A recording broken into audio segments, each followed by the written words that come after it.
Welcome back to OnToReviews. Today is day 2 of our 7-Cup Plus food processor series. Yesterday we reviewed the KitchenAid 7-Cup food processor. Today we're going to do the Cuisinart Pro Classic 7-Cup, and we're going to compare the difference. We're going to slice some cucumbers, we're going to make tabbouleh salad, and we're going to shred some cabbage. So we're going to compare to see if either make a difference, and we're going to talk about usability and cleanability and all that good stuff. Thanks for tuning in again to OnToReviews. Please subscribe if you haven't already. Our mission is to test products in our kitchen using our own recipes so that you can make informed decisions and invest in gadgets and appliances that you will love and use and that works best for you. Give us a like if you haven't already, and let's get on to reviews. Let's start with what you get with the Pro Classic. You're gonna get a regular chopping blade. This is good for mincing, chopping, and dough. And you're gonna get a grater, which I mentioned in the KitchenAid video. With this size of food processor, it's seeming like you just get the one note of the grate size. The larger ones, you'll get a little bit of variety. You'll also get a slicing blade, and you will get a lid to use for when you are using the chopping feature. This is a adapter stem, and that is going to be used to attach the blades when you're using those. And this is, your feed tube pusher that would fit in here. And you can use this to drizzle in olive oil as you're processing your food. Let's just get started in terms of usability. I played around with this a little bit.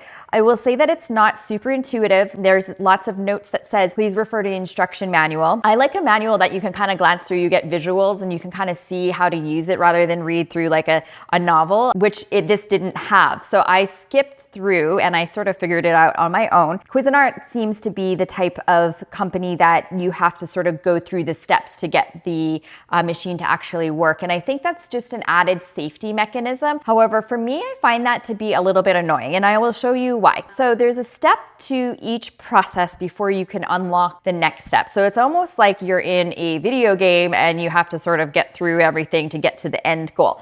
But let's just start here. So you can't turn this and take this off unless you unlock the feed tube here. You can turn this to remove it, so that is good. And this has that 45-degree click and lock mechanism. I mentioned it on the KitchenAid, how I actually appreciated that the KitchenAid didn't have that. You could just lift it in place. I just feel like sometimes, you have to sort of finagle it a little bit to get it to lock in place. And then same thing with the lid. You have to turn that on an angle as well. So the blade here has a little bit of a groove that you have to line up and push it down. If you don't line it up properly, it's not going to go down all the way. So you turn it until it pops into place. Now the adapter piece for the discs are a little bit tricky as well to figure out. You'll see here there's a little button that will lock and release this pin here. And on it, it says open and lock. It'll guide you on where to lock together.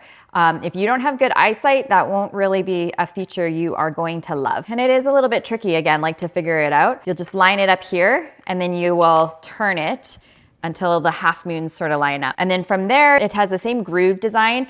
So you have to find that and lock it in place. You will then put the lid on, lock that in place. And you have to put the feed tube mechanism on and lock that in place before this will even turn on.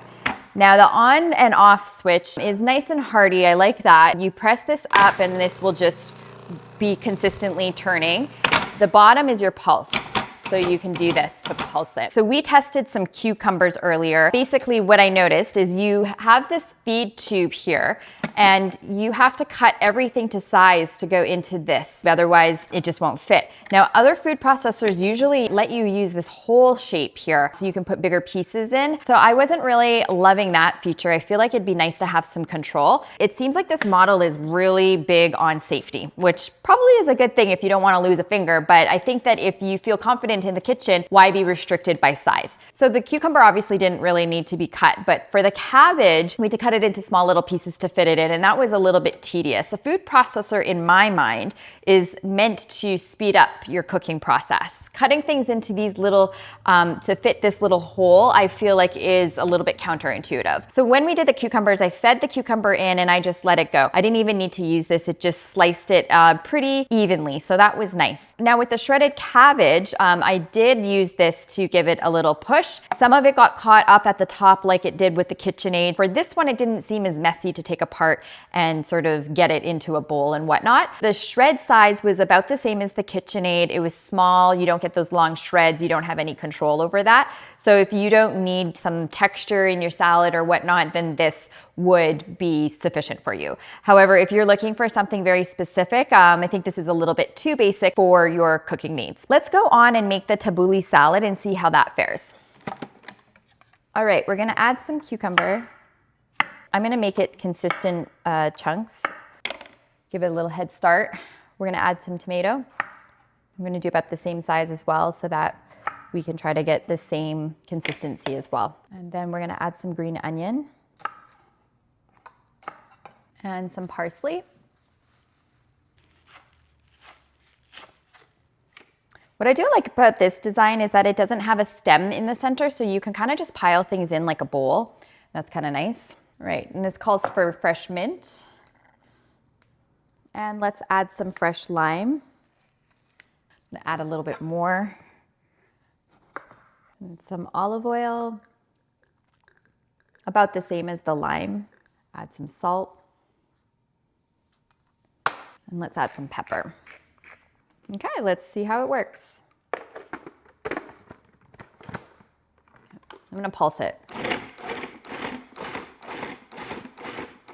We're gonna use that spatula. We're just gonna grab some of the parsley and the chunks that got left on the side. Oh, wasn't clicked, so it didn't let me pulse. So already I like this over the KitchenAid. It seemed to have more control and it gave it a nice dice. So for $169.95, this might be worth the investment. However, I'm still not sure about that feeder tube issue. So let's just put this into our bowl. We have some couscous here. Add that together. We'll just mix that around. I cooked the couscous for about 15 minutes and then I added some oil to that so that it didn't stick together. I see one chunk of cucumber, but I'm not mad at that. But overall, I see some nice definition in between the ingredients and I think it did a pretty good job. So let's give it a try.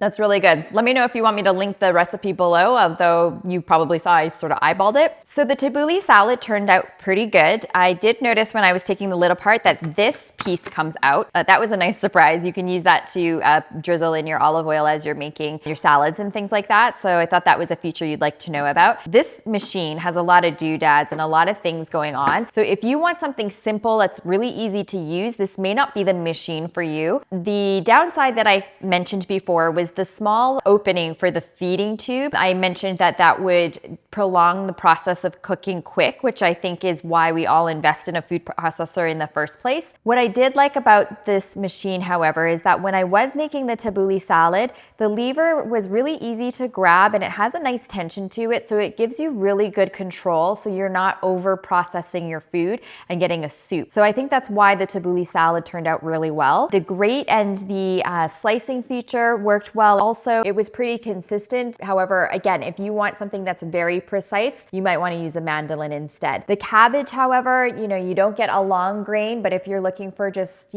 something that's shredded, something quick and easy to make for your family, that's an easy, convenient feature as well. This one, again, has a lot of pieces, a lot of components that you have to figure out. If you have the patience to do so, then this could be the machine for you. At $169.99, it feels hardy. The motor is heavy. This feels like a machine that's going to last for you for a very long time. Next up, we're going to review Cuisinart's 7-cup food processor. It's less than half of the price of this. I wanted to compare it to see if it has the same quality of chop that this one does. So I want to see if it's even worth investing in the $169.95 model, or is there other option better? So stay tuned tomorrow. We'll review that as well. You can click on the link below to see the playlist for the last two that we reviewed, and we'll keep adding all of the food processors that I review this week to that playlist so you can compare, and then we'll finish up with a final review so that you can make an informed decision for your kitchen. Thanks for tuning in to OnToReviews. Subscribe if you haven't already. Give us a like and we'll see you soon.